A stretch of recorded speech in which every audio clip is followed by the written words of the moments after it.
En ce jour de recueil, sur le deuil de Chérif Haïdara, nous avons jugé primordial, puisque d'ailleurs nous vient du fond de la poitrine du cœur ces vocables, qui plus qu'humble correspondance, de les lui dédier les uns après les autres, même si en aucune occurrence ils ne sauront dépeindre les douleurs que nous avons endurées et endurent depuis l'aube de la perte de notre cher ami d'enfance, Chérif Haïdara. Ce psaume, bien qu'écrit par Galice Junior, sous l'endos de Promo Guinée, ne lui est pas intime. Chérif, il te l'est dégoisé aussi intime par tous les apôtres, à savoir ta famille, tes amis du collège et lycée Sainte-Marie, tous ces gens qui t'ont connu durant ton séjour sur la terre, voire même les hôtes ou convives qui, à travers le zéphyr, ont saisi cette loge séculaire.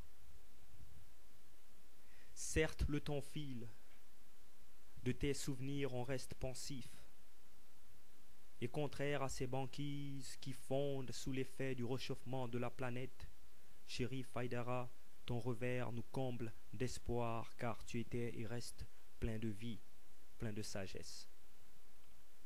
Le deuil est noblesse, nos souvenirs modestes, les paroles si funestes. Le cœur ne parle pas, mais la bouche, elle interprète.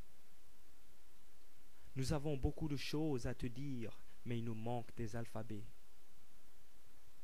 Dehors, il neige la clarté, pris de reliques. Tes souvenirs se feuillettent sur les pages de nos pensées.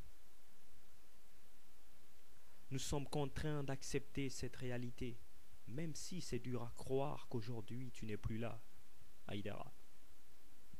Et rien que pour adoucir nos douleurs, il nous prendrait tout le temps de l'éternité, tous les adjectifs de l'émotion, toutes les anecdotes des récits imaginaires, toutes les allégories des plus illustres œuvres du siècle des Lumières.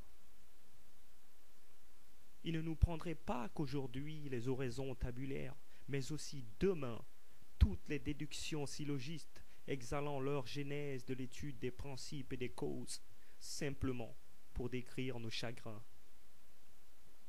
Et si nous devrions, nous puiserions l'encre de toutes les plumes, nous démantèlerions également leurs mollusques juste pour câliner ces peines, et pourquoi pas d'ailleurs lire la sourate Yasin jusqu'à la lie, comme tu l'as dit, subconscient à Capi, avant de fermer la porte sur le prélude de tes premiers pas vers l'au-delà. Mais nous ne sommes guère comme, mais plutôt comme hommes créés d'une gerbe d'eau sortie entre les côtes et les lombes.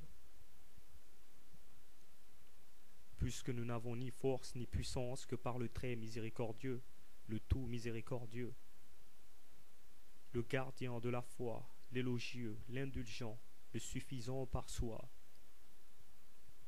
Nous le prions donc, le maître du royaume des cieux et de la terre, le guide, le détenteur du pouvoir suprême, le très noble qui par la plume a enseigné à l'homme ce qu'il ne savait pas, afin qu'il t'accorde sa miséricorde et du paradis qu'il t'ouvre ses portes. Amen. Amen.